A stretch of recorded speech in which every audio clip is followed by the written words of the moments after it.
We hear a lot of perspectives on the Mankind podcast. Inclusion of a guest is not an endorsement of their views, and the opinions expressed here do not always represent the mission or values of the Mankind Project USA.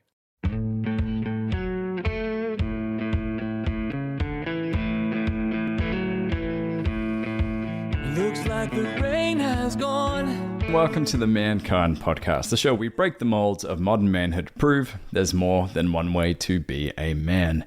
This is also the place where men come to take their masks off, have real conversations on a heart level, and get away from the media's magnifying glass, because we as men believe that we can be a catalyst to change in the world, we can be a catalyst to equity, and we can be agents of change to create a better world for the generations to come. So why don't we, from a vulnerable lens, own the sticky, the icky, the things we may not be proud of? Because guess what? Your pain, your shame, your suffering, you might share that alongside countless others. And so we come together, we normalize the conversations, and do the necessary healing so that we, in turn, can change the world. Now, today we are talking all about jealousy and envy, and how, in fact, that jealousy and envy can be a productive emotion for us as human beings.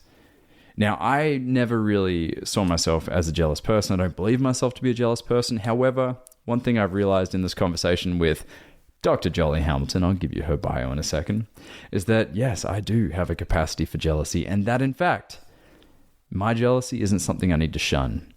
The jealousy that my partner experiences is not something that I should shame. That in fact, jealousy, more often than not, can be a guide to what is important, a guide, and expose the parts of my connection with my partner or my relationship with others, expose the gold there, and remind me of just what's important in my relationships. And so today we bring back Dr. Joli Hamilton to dive into this oh so juicy topic. Now, if you haven't heard episode 30 with Joli on the deep dive into sexual shadow, I'd really recommend you check that out. It was a fantastic conversation where she just did a fantastic job of kind of setting the scene as to why we have shame and negative attachments and feelings and emotions towards sex. Now, today we're going to be talking about jealousy and envy, and Dr. Joli has been researching and investigating and interviewing for decades now around this topic. And the insights that she has gained from her research, in my judgment, hold so many answers and keys to how we can continue our healing journeys, how we can get closer and build relationships, and how envy and jealousy can be a catalyst to that connection, or that deepening connection, really. So you're going to love this one. I can already tell she is easily one of my favorite interviews, and I can't wait to have her back on. But today is time for us to dive deep into the wisdom of jealousy and envy. Enjoy.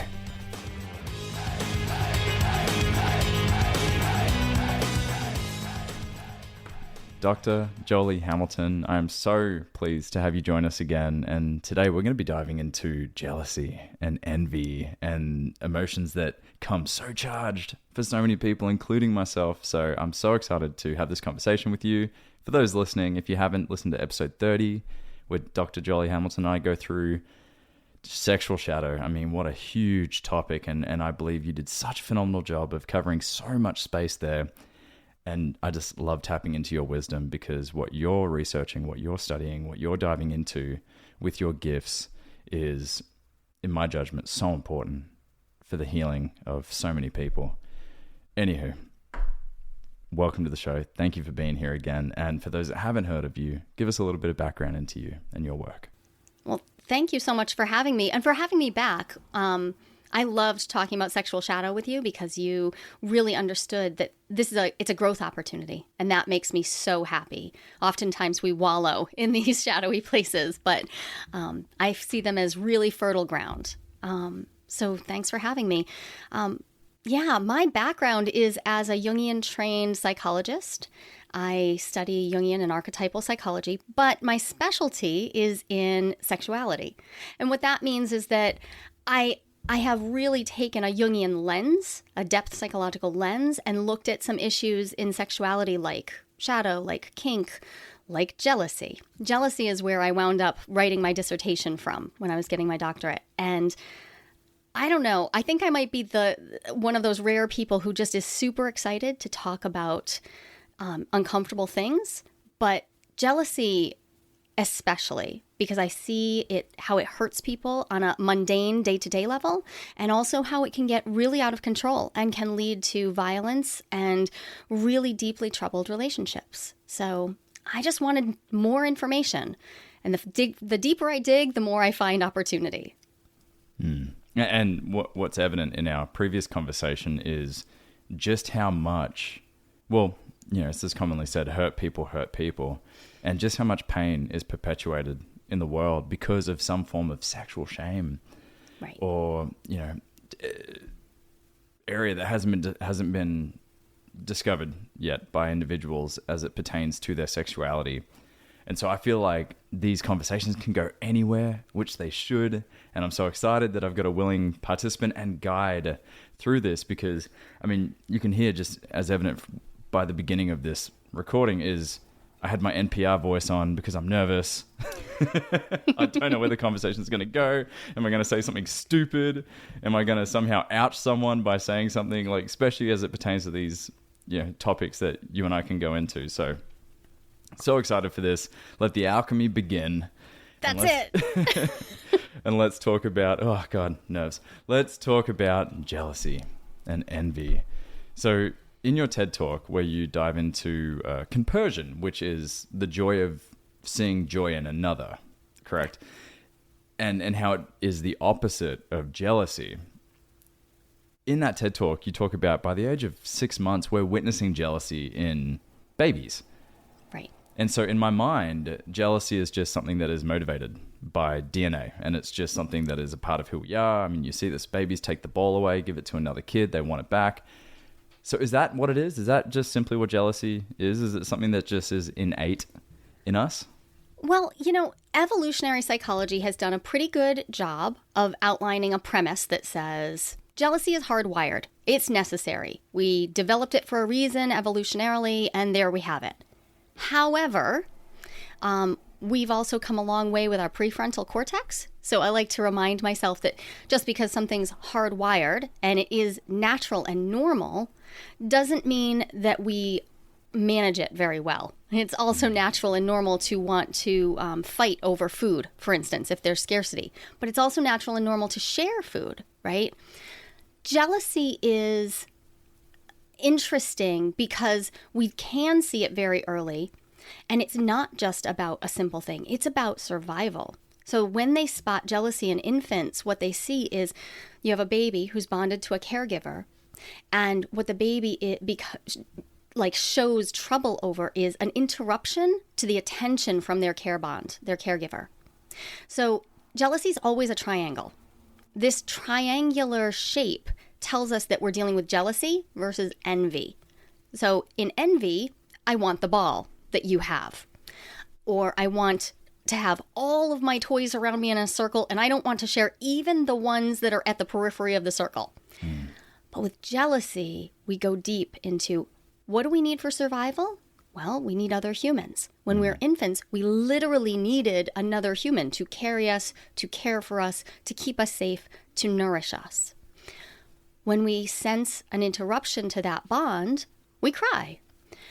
And then we grow up and we have relationships. Now, not every relationship is an attachment relationship. So sometimes people get really into defining this by attachment, but we aren't equally jealous across all of our relationships.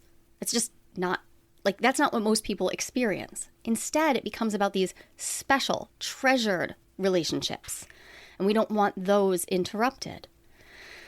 Unfortunately, when we sense an interruption, some of us feel a lot of intensity. And sometimes that intensity is pointed inward, and we start getting into a lot of deep insecurity, self-worth issues. We start doubting what our relationship is and whether we're worth anything. We start really going deep internally and sort of tearing ourselves apart. But sometimes, and this happens most often with jealousy, we point our fingers outwards and we say, if I feel jealous, that's because you're doing something to make me feel jealous. We look to the other as the source of our jealousy. And when we do that, we really stand the risk of interrupting our love bond ourselves by simply saying, not just saying, I want this, I care about this person, but you have to do something about my feelings and you have to do it now. This is why jealousy gets out of hand sometimes. Sure. It almost insinuates that life is a zero-sum game when you look at it like or jealousy. love is. Or love is, right? It's like, so if my neighbor gets a new convertible, I might be envious of that new convertible. Right. But my missus wants to jump in the new convertible and he takes it for a spin around the block, then jealousy kicks in. Right. Exactly. That's a beautiful metaphor. Him delivering joy to her is me losing her because I'm not the one delivering that joy. It's almost like I'm giving the keys to the kingdom to someone else when jealousy turns up. Yeah. So there's the thing. How we picture jealousy can tell us a lot about how we picture relationships.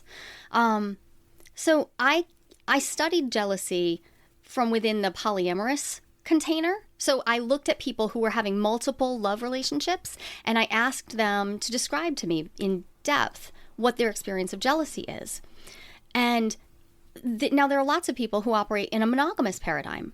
And now I'm doing a second study where I'm asking them to describe to me, what is jealousy? How does it feel? And just for clarification, polyamory is, having intimate relationships with many versus what we would call traditional monogamous relationships between two people.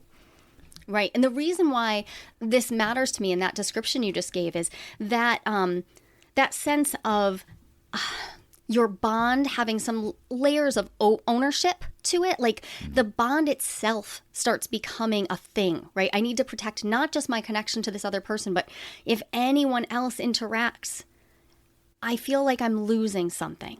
There's a real fear there. And it's not just about insecurity. It's also about what I want to have. And this is why jealousy is so complex. It is literally a complex emotion. Jealousy isn't a standalone.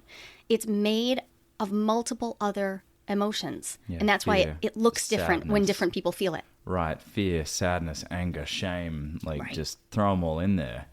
And so I guess everything up to this point in our conversation in relation to jealousy has kind of painted it as a bad thing. Yeah. However, your research has suggested that jealousy isn't bad in itself, that in fact there is an opportunity in jealousy.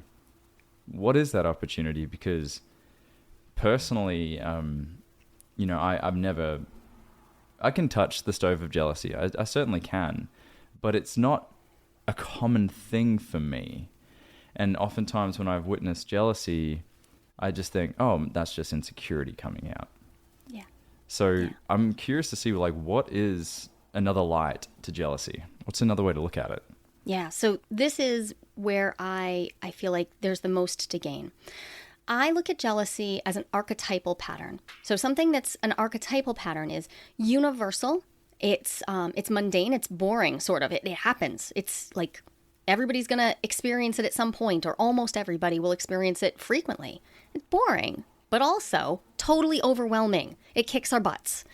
So when I think of jealousy, I think, okay, so that's archetypal. It's mundane, but overwhelming. But archetypal patterns aren't innately bad or good. They're neutral. And so when I put jealousy into that place, and I just started looking at it, like what is jealousy for if we were to hold it neutrally? What I turned up was jealousy, for one, is a wonderful indicator that we care about someone. Great. So let's learn about that. Let's recognize it. Jealousy is an indicator that I care about someone. So that can be helpful because a lot of times people come to me and they're very confused about their relationships and the depth of their care. Jealousy can also be a wonderful way for me to get in touch with what my fantasies are. What is erotically charged for me? What is coming up for me that is scary and edgy and at the edges of my sexual shadow? And as we talked about before, when we can face what's in our sexual shadow, a lot of pleasure can be opened up. So one of the things that turned up in my study is that jealousy is erotic for some people. But we usually ignore that. I think it's worth paying attention to. It's not erotic for everyone. Yeah. But when we attend to that, we can see why it's possible that some people actually instigate jealous patterns because it feels good to them in a perverse way, right? It's not perverted, but in a perverse, inverted. It's like they turn their world upside down and they kind of like something about that. Yeah. You know, it's interesting you say that. So it starts with, you know, there's care. It's evidence that there is care there.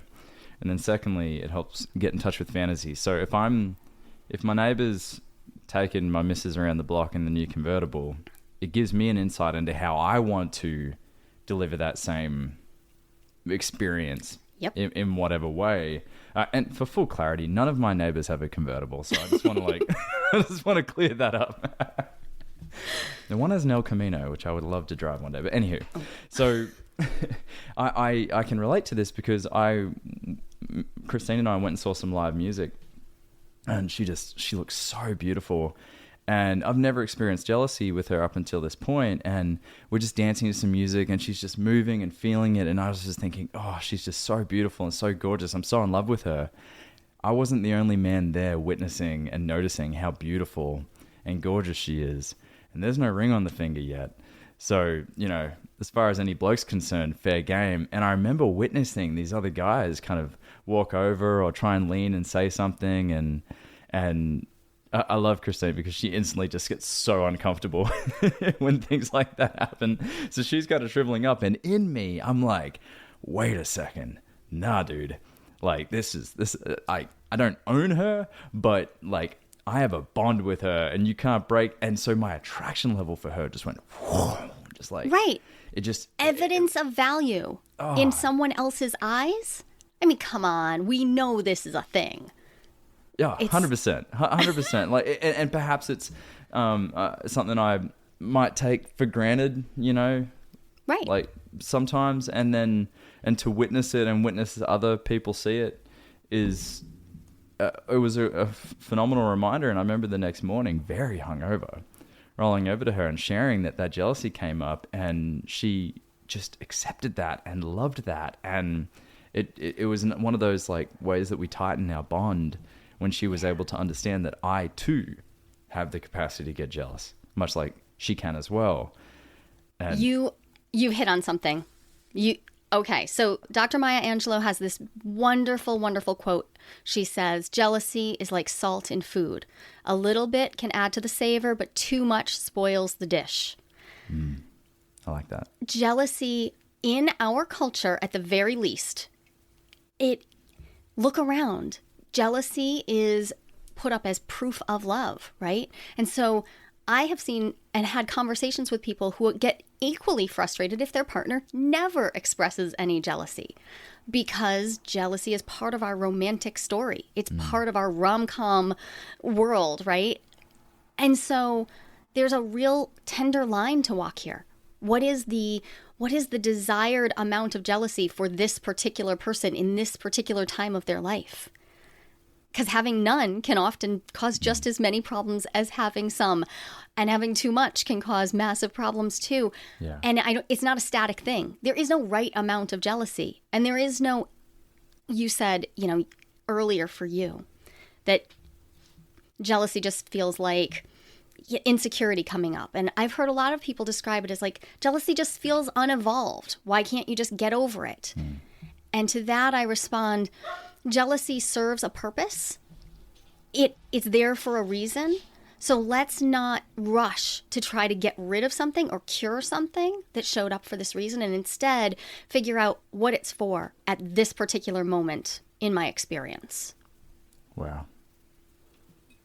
Yeah. So from that lens now, I can witness that jealousy in me as, yeah, it was an instance that added to our connection, reminded me of just what I have in my life in relation with this person.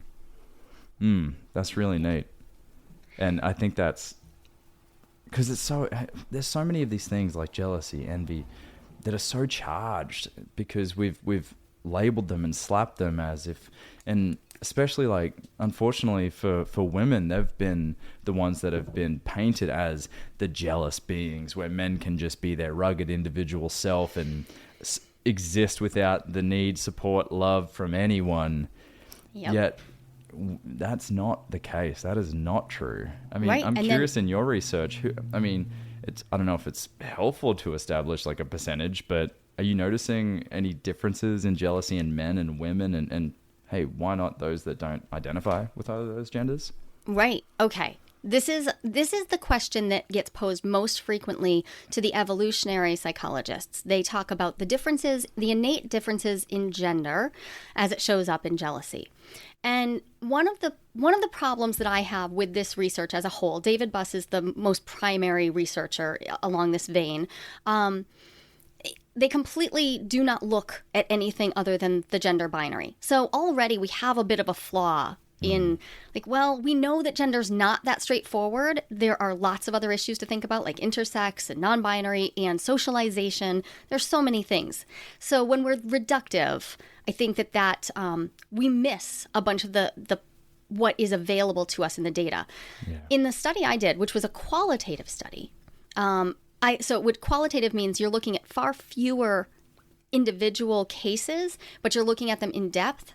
I split up my sample amongst people who identified as men, women, and other. And I let them self-define for me. And what I saw was there were some hints about differences in jealousy, but it's not just what we think. It's not just in how we feel it. It's also in what are the ramifications? What are the cultural ramifications if I express jealousy? Jealousy is, like you said, women, to use the broadest possible term, tend to be painted as sort of vicious and sniping and difficult and petty when they're jealous. And men, they have more to lose. And yes, okay, so then we can get into like the whole issue of what happens with proximity to power, with access to the things that we have access to if we have a masculine partner. There's so many layers there. I mean, we could talk for hours about that. Yeah. But then if we turn and look at the perspective of a man, most jealousy that turns violent is about men turning violent on partners. It is the only emotion that I can think of, and just think about this for yourself, Brandon. You think of any other emotion that we excuse murder for, or we excuse massive bodily harm for, but people do with jealousy. They say, oh, well, he was jealous. And they make an excuse for it. Yeah, we don't do that. She was behaving this way, or was dressed this way, or, Yes. Yep. So we don't do that with anger. We validate and justify many of the acts of men who are jealous than we do those of women. Right. And this is about the cultural story of jealousy. And this is where I think simply reflecting on what jealousy is and spending some time examining what its place is in your relationships, that's what starts to shift the cultural story. We just start to notice, oh, hey, maybe I'm showing a gender bias when I think about jealousy. Or perhaps I unwittingly, without even realizing it, I internally excuse levels of control or power grabbing or domination when jealousy enters the picture. And if that's the case, okay, cool. Well, that's an internal shift I can make again. I can start thinking about, well, if somebody told me that they were really, really angry at another person, would I forgive them being violent? My answer is a clear no. Anger is not an excuse for violence. Yeah. So why would jealousy be? Yeah. So if someone gets drunk at a party and jealousy is alive and they behave in a way and they just go, oh, I'm sorry, I was just jealous about this. And there you go. That word, just. As soon as I hear the word just before jealous, I'm like, let your red flag fly up right then and say, let's look deeper. It's not that you've done something bad so much as there's your opportunity to go in and find out what the hidden gems in this jealousy are. What do you actually want from this person? And is it something that they can even give you, or is this actually something you need to get for yourself? Yeah. Wow. So if we can if we can now, from this ability to zoom out and look at jealousy, we know that it's evidence of care, and that it is an opportunity to get in touch with a fantasy, a desire that we have. Is there anything else that you've witnessed with jealousy, gold that we can pull from it before we start looking at envy? Yeah, we can absolutely look at it as an opportunity to dialogue with our partner about our boundaries.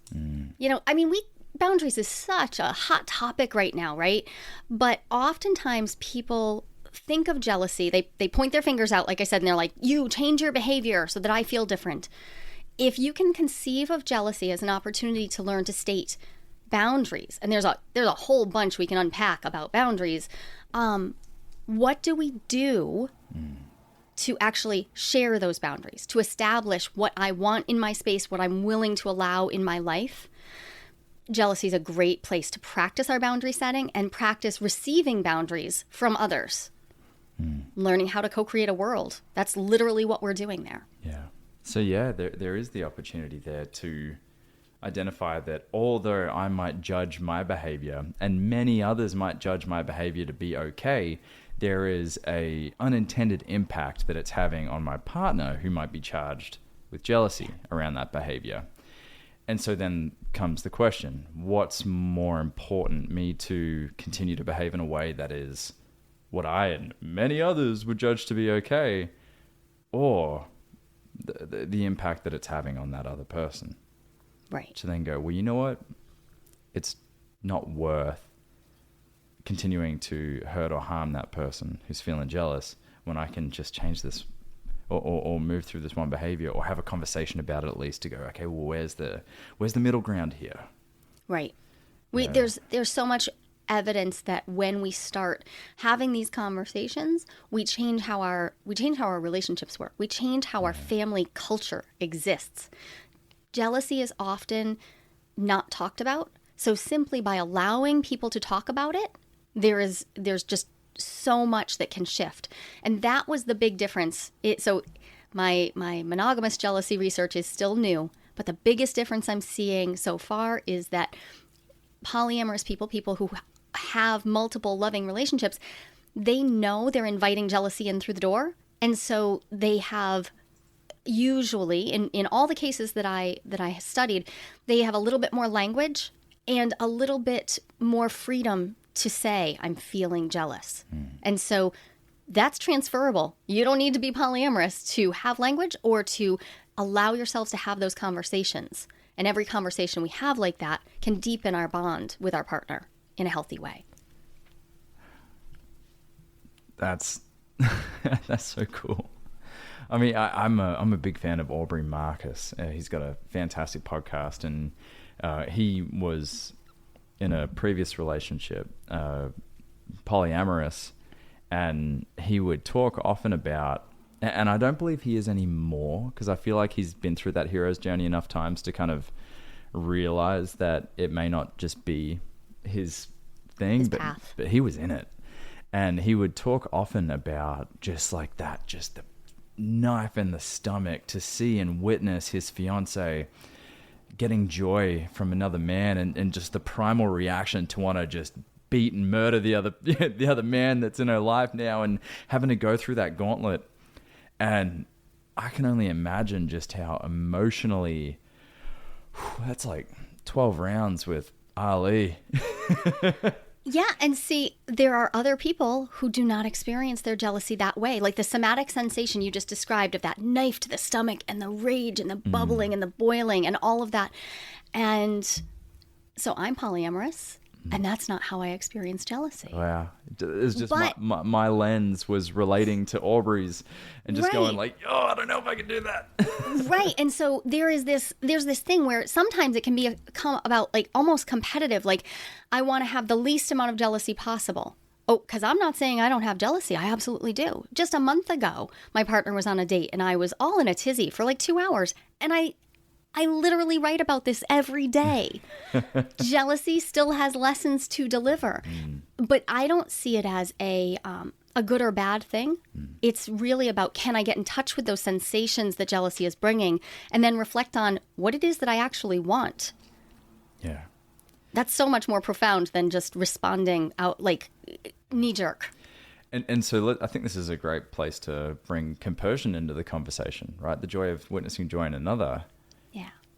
In those moments where your partner is going on a date with someone else, you have that 2-hour tizzy. It sounds like you bring it back to, though, you get to witness that joy. Yeah. In Yeah. your partner getting to take this path, right? And build intimacy with other relationships. Right. Compersion is an interesting word. So if you haven't heard it before, you think about compersion as an opposite of jealousy, but also I like to personify these things. Jealousy is like a big green-eyed monster, right? Shakespeare calls it the green-eyed monster. Here, let's go for it. We imagine the big green-eyed monster. It's tearing at our gut. It's so difficult. It puts us into a tizzy. If you're enjoying the Mankind podcast, how about taking another step? This one takes some courage. And you've got it. Check out the Men's Work Introduction. It's 3 sessions over 3 weeks. New sessions start every month. And we even have a cohort tailored to LGBTQ men, which you can learn more about at bit.ly/menswork2.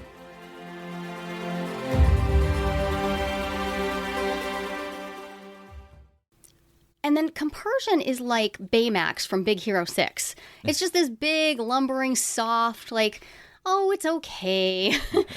You don't have to choose.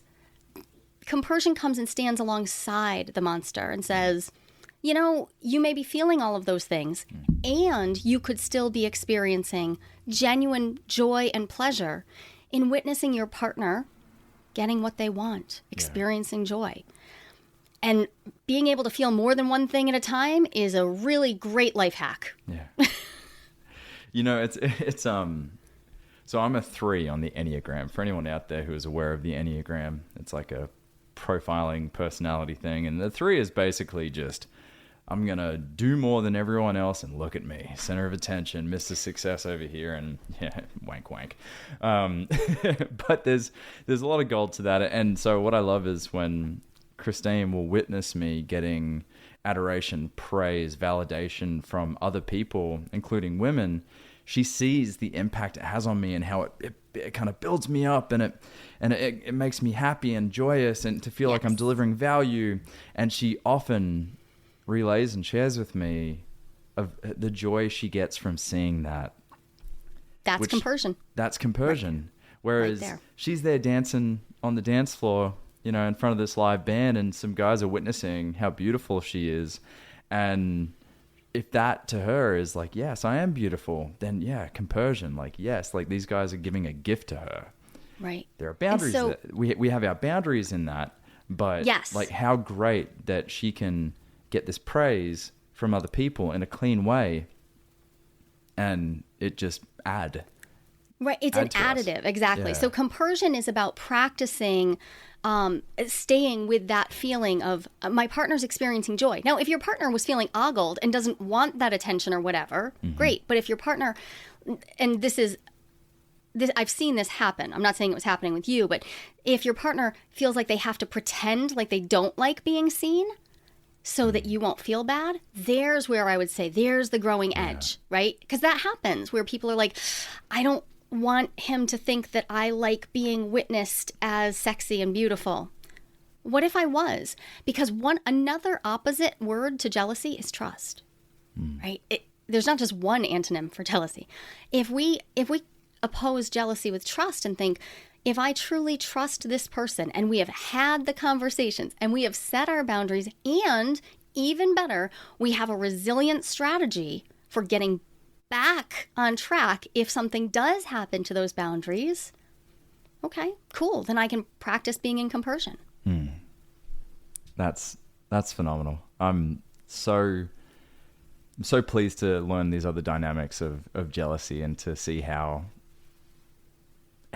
these instances and these moments can be so, not easily, but there is at least a framework to be able to turn it around. And I know you're going to, you shared at the beginning before we started recording that you have a 5-step process, which I'm excited to dive into. But let's quickly go into envy. We've got about 10 minutes. So let's jam on envy. So my example was, I'm envious that my neighbor has the convertible. right? They have something that I don't. Again, might contribute to a thinking of zero-sum game. What is your understanding and definition of envy and how it turns up in our lives? Yeah, so it's great to do an episode where I can talk about envy, because when we tease apart jealousy and envy from a Jungian perspective, right? We want to look from that archetypal depth perspective. Envy is actually understood to be an even deeper wound, because envy is about wanting something that the other has, wanting to be something that the other is. It is, in that case, a wound to the self, the capital S self. So one of the great images for this is Cinderella's stepsisters. They can't be Cinderella, and therefore the self-loathing that rises up in them is so intense. They're not jealous of the prince. They just can't be her. And so they exhibit this deep self-loathing, lack of self-worth that leads to violent cutting off of all relating, but not just relating to other, of relating to themselves. They aren't even really people. Think about your image of Cinderella's stepsisters and they're very vague. They don't have their own personality.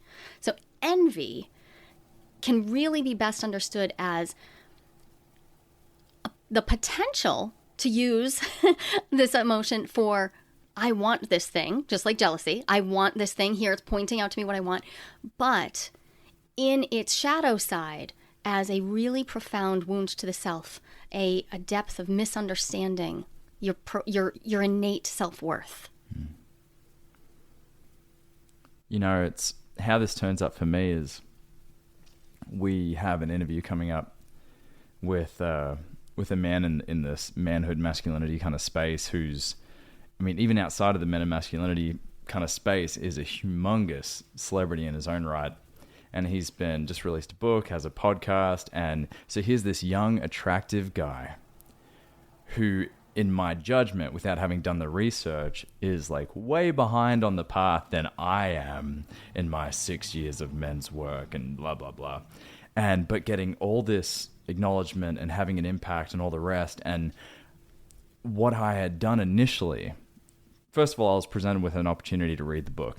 And the envy in me was going, no, I'm not reading that. What can he teach me, right? And so what I was doing was, because he is experiencing this success and having an impact, I put barriers between me and this person. Mm-hmm. It took me a couple weeks, but when I finally was able to move through that and go, well, here's another man having impact in a space that is very important to me and creating a ripple that is directly in alignment with my mission. How fantastic. And I started the book and, oh my God, I've given it to 10 people, right? And just so thankful for this man. And I'm so excited to have him on the podcast and to connect with him and continue to create more ripples. But that envy was creating a barrier between me and him, because he has something, he is experiencing something that in my mind, I am not. Yeah. Yeah. And so I just tried to disassociate from him and his work because of, and really rooted in my own insecurities. Yeah. And we see this all the time. We see it. It is, you mentioned a zero-sum game. Capitalism plays a bit of a zero-sum game. Sure. I don't believe that it has to. I believe that we could vision past that. If we can understand that any one resource might be limited, but our potential to continue to create is not, right? Then there are fewer limits, and that lets us open up space. Is there any limit to the number of men that can be helped? It's a really high number. We're well into the billions. Right? So in your heart, that there are so many people who need help in so many ways.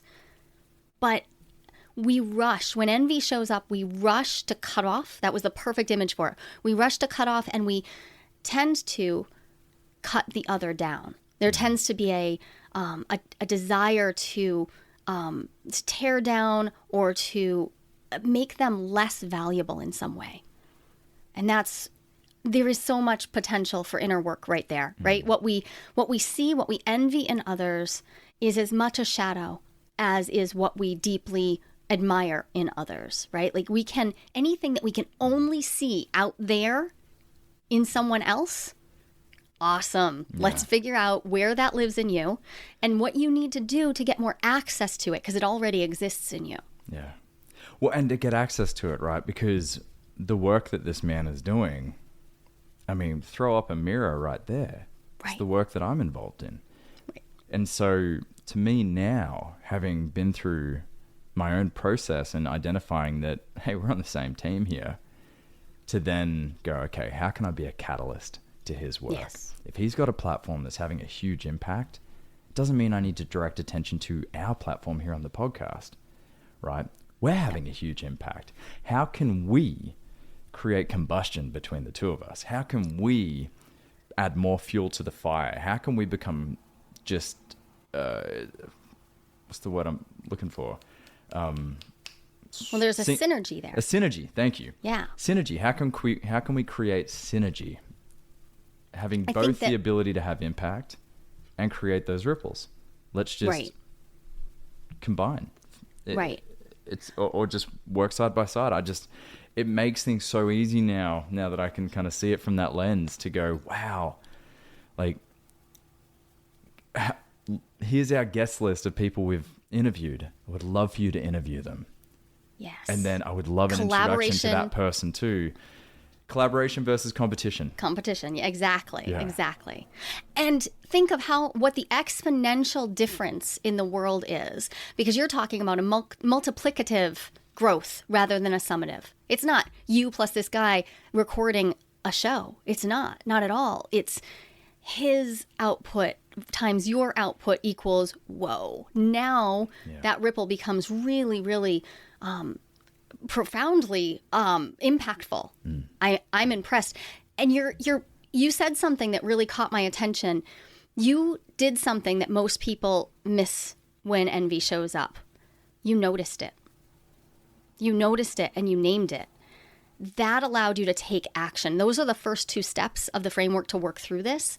You gotta notice that it exists at all, because often people they just put up that wall and the word just shows up and they just push everything out. No change can come from there. That's right. Well, let's go there. Hey, let's look at these 5 steps. I'm so excited to see this framework because I can already think of many instances that I can go back and look at and take through these 5 steps, as well as have a little handy tool to keep on my hip going forward. That's it. Right. Let's do it. I love this because it starts so simply. We just need to notice what is going on. So what I ask people to do is first turn to their sensations.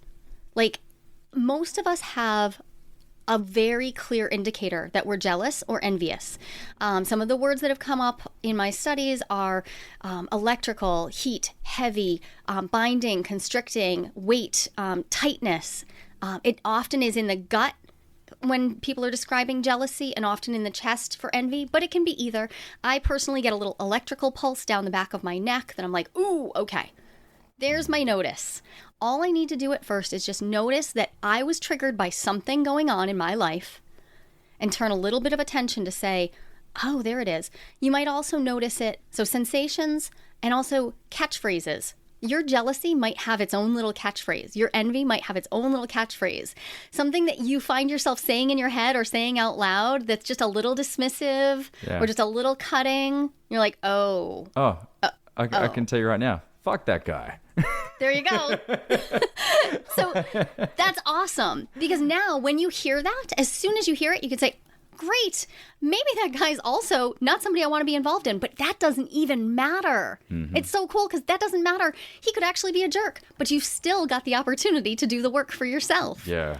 So you hear, fuck that guy, and now you move into the next stage, which is name the feelings that are coming along with your jealousy or your envy. Jealousy is a complex emotion, so I ask people to pop the hood and look inside. Are you experiencing fear? Are you experiencing insecurity, anger, anticipatory grief? Is it bringing up old grief from old losses? Is there shame? And if there's shame, you might actually have to claw the shame away from the jealousy before you can even pop the hood and find out what's inside of it. But the good news is that most of us have some tools for dealing with those other feelings. Most of us who are doing some personal work are like, I know I need tools for anger. I know I need tools for my sadness. I know I need to be able to sit with my grief. So once you've noticed what kind of jealousy you're feeling, you can say, okay, I already have tools for this. I don't have to go learn another whole set. We just apply those tools in this place. From there, well, now you got to self-soothe. We got to navigate the jealousy. So we notice, we name, then we navigate it. Navigating really is personal. I like to help people find what's going to work best for them so that they have 3 or 4 strategies for just getting what they need to soothe themselves, to self-regulate. I use somatic tools. I use EFT, the tapping thing that people do. That works well for some people. And sometimes it's just about reminding myself that I have boundaries, that I've already had these discussions, and just bringing that back to my presence. Like, oh, right, actually, I can trust because I've had these boundary discussions. So the navigating phase is like, it's where you get in and do stuff to make sure that the jealousy isn't going to ruin everything. We take action. Right. I love that step because it's taking an external stimuli and then making it an internal process. Right. Rather than trying to say my partner makes me jealous, rather than try and fix her, no, I need to soothe myself. Yes. I need to invite myself into some healing before I just jump and accuse and that's it. Get nasty. And sometimes people jump past self-regulation right to co-regulation when jealousy comes up. They're right to like, oh, I need you to soothe me. I need you to get into a space with me and soothe me. But jealousy is an opportunity to get clear that I'm whole on my own. Yeah. And I value this relationship.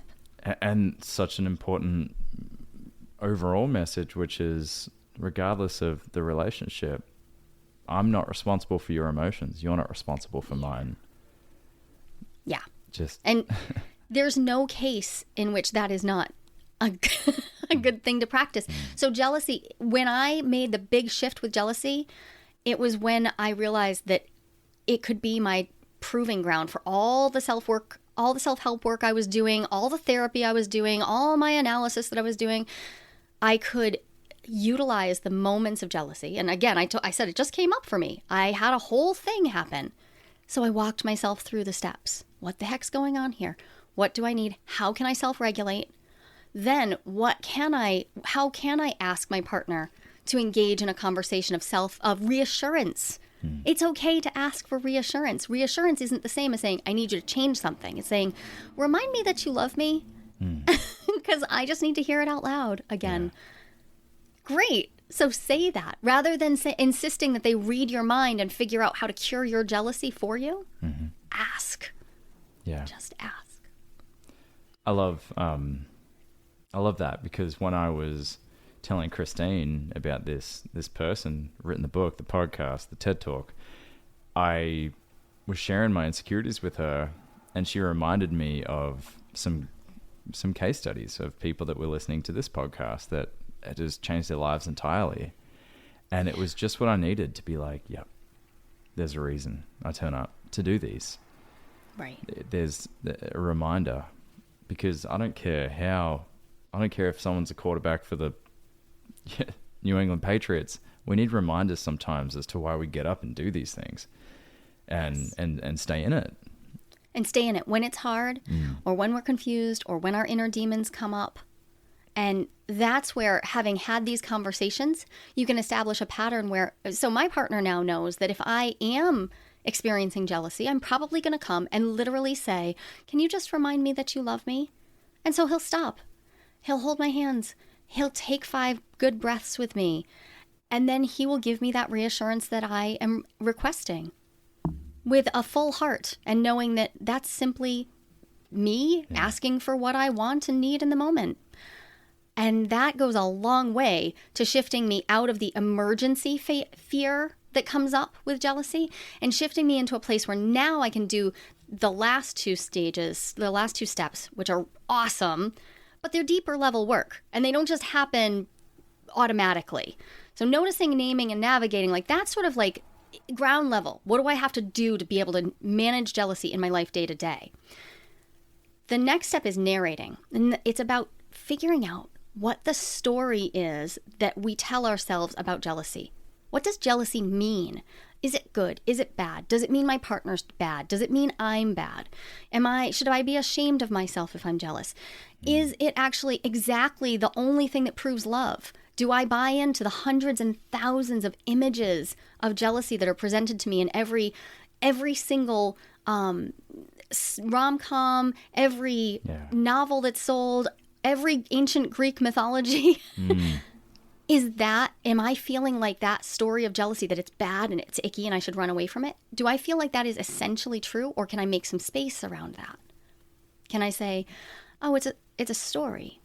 What if I hold it a little more gently and just say, it doesn't have to run me? So what is just calling out the fear, calling out the narrative. It's amazing when that narrative can be brought to the surface to be like, wow, isn't that a bunch of bullshit? Yeah. I've had people tell me, this came right out of my first study. It was a guy, and he said, I don't actually feel jealous until I start thinking about what my friends will think about what we're doing. And then he gets himself deep down into a little spiral where he's feeling a little cuckolded. He's feeling a little like he's not being a man enough. But that's not his actual authentic story, because it doesn't come up until he's imagining what someone else is thinking of him. And so he's been spending time pulling those things apart and saying, wait a minute, I don't define myself by what others think of me. And that's not where I draw my values from. So this is, when I say it's big work, I mean, this is the work. I've been working on this now for 12 years, and it is my continued work. There's a lot to do in there. Definitely. Notice it, name it, navigate it, narrate it. What's the story? What's the fifth one? Okay, it's nurture compersion. This one's fun, but most people go too far. A lot of people think that nurturing compersion means I'm going to only feel compersion. I'm going to give up jealousy. I'm going to relinquish it. I'm going to excise it. I'm going to cure it. I'm going to kill it. I'm going to crush it. Do not do that with archetypal patterns, because it's like holding a beach ball underwater. What you hold underwater like that, it just pops up. It's going to come up where you don't expect it, and it might hurt someone. Yeah. So nurturing compersion is about practicing allowing yourself to feel joy even while you're feeling jealousy. And over time, you may find that nurturing compersion, feeding it, allowing it space to grow, giving yourself the language for it. Oh, I'm feeling happy for them, even while I'm feeling a little twisted up. Just making that space can make it so that your jealousy becomes simply an opportunity. Sometimes our most overwhelming experiences aren't actually bad for us. So you can almost create a new trigger. Exactly. Jealousy itself. When the jealousy comes up, have a practice of reminding myself of ABCD, great things. Exactly. And if it's in a relationship, reminding myself of waking up this morning and cuddling and, Yes. Yeah. Reaffirming and basically creating a case against the story, the narration. Exactly. And it over time, you now have built this system where jealousy, though it still has this overwhelming capacity, like a tidal wave, you're rooted far more deeply. And, so the deeper those roots go, the more you can withstand that tidal wave. Joli, this is amazing. I'm curious, the impact that this work is having on, I'm sure, the individuals you're working with. I'm sure there's a big driver in that for you, but I'm curious. Let's zoom out to a macro level. What is your wish? If you could wave a magic wand for these past 12 years and the work that you've been doing, what is the impact that you want all of this to have on a larger scale? It is my hope that by looking at jealousy, we come to realize how very much we need each other, and more importantly, how much we want each other. So frequently when I see people struggling in relationships, it's because they're not admitting how much they need and want others, how much they want to relate. So when I witness someone deeply in pain about jealousy, under the surface of that is usually a whole lot of terror at needing other. And this is like capital O, other. It's scary. And if we can allow that to be present for us, that's a really big impetus for making connection. And I don't just mean romantic connection. This is how we decide, I'm going to go sit in circle. I'm going to go have a friendship. I'm going to nurture that friendship. I'm going to sit with my envy when it shows up in my friendships. I'm going to sit with my jealousy when it shows up in my relationships. So for me, this is about how can we get comfortable with the stuff in relationship that often makes us isolate. More connection. More connection. The thing that we as biological beings require to survive and to thrive. It's so funny. All these episodes, it all keeps coming back to connection. Yep. Every Fantastic. time. Well, Joli, I know you've got a mailing list, and I know there's a way that people can continue to see your research as it's coming out and the findings that you're finding. I know you've got books in the works. So how can our audience find out more about your work and follow you on your journey? Well, I would love for people to hop on my mailing list because this 5-step framework, I wrote a 20-page ebook where I just outlined it so that you don't have to take notes from the episode. You can just read through. There are journaling prompts and it's free. Just if you go to jolihamilton.com, pop onto my mailing list, you'll get that. And I find that this process is so powerful that really I couldn't put a price on it. I'm like, no, I just have to get this out into the world. So just jam onto that list because it really is, there's something there for everybody. And the jealousy book works for envy too. If jealousy's not coming up, envy's certainly knocking on the door. Oh, it's knocking, I tell you.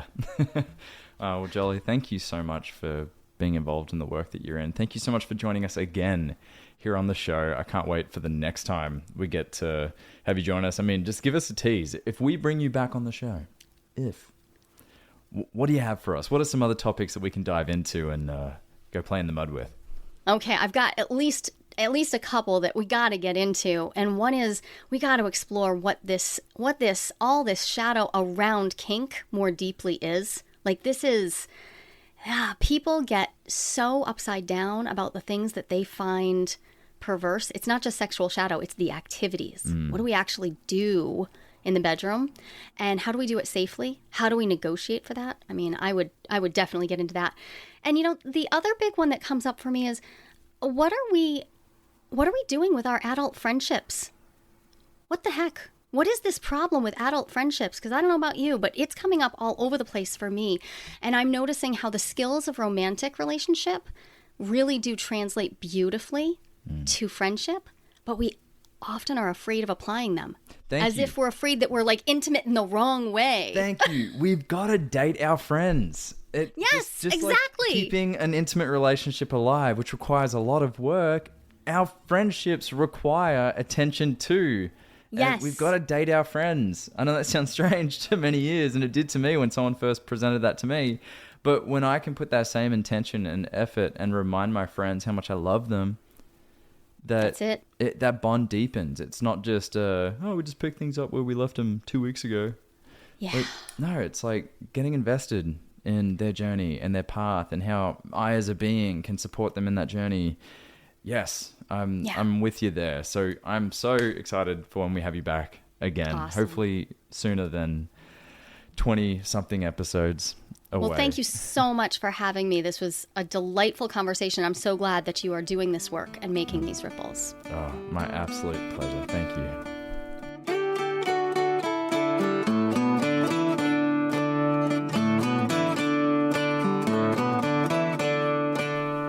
Well, there you have it. Nothing like finishing an interview chock full of humble pie that I, Brandon Clift, get jealous. And that it's a good thing. You know, immediately after this interview, I went and sat down with my partner and we just sat and spoke, and I just owned and shared how my conditioning around jealousy and envy had caused me to judge her for her jealousy, and in fact, get to own my jealousy and how it turns up as well. And it was so beautiful to see how she responded and how we reconnected, and that I love that what is behind her jealousy comes from a place of just love and discovery and desire, and so does mine. That's where mine comes from as well. And so I'm looking forward to changing the narrative and the script as to how I feel and relate to jealousy or envy, because more than anything, emotions, and this is across the board, our emotions are just signals. They're messages to remind us that, hey, something's in this. There is growth in this. There is gold in this. It's important to investigate, get to know it, and life continues with that new lesson, with that gold. So if you got as much value out of this interview as I did, I recommend that you check out Dr. Joli's work. Check out episode 30 of the Mankind podcast, Deep Dive into Sexual Shadow. I'll have that linked in the description. In fact, all of these will be linked in the description. Also, check out her TED Talk, a really great TED Talk that talks about compersion in a deeper way, and how it's the opposite of jealousy. It'll provide a lot of value if you want to continue this discovery process on this topic. As well as if you want to join Dr. Joli's email list, I'll have links to that and to her podcast. This has been the Mankind podcast, produced in association with the Mankind Project USA. I have been your host, Brandon Clift, and I personally want to thank our guests for joining us today and imparting their wisdom from their experiences in this amazing journey called life. And of course, I want to thank you, the listener, because through your attention and your support, you make it a heck of a lot easier for us to let men out there in the world know that they are not alone and that there is more than one way to be a man. Special thanks, of course, goes to my incredible team, Marketing and Communications Director Boyson Hodgson, producer and editor of this episode, Michael Russo, who makes me sound so much more intelligent than I actually am, so of course, special kudos goes there. And if you've been enjoying the music throughout this episode and all of our episodes, check out Jim, Donovan, and the Sun King Warriors. I have links to them in the show notes. Now, the fee for this episode is simple. If you found gold and insights that you believe could benefit your loved ones and those you care about, be sure to share it with them.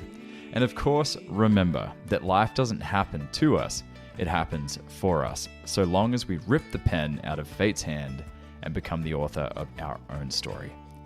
So my friend, pick up the pen and we'll see you next week. Lots of love.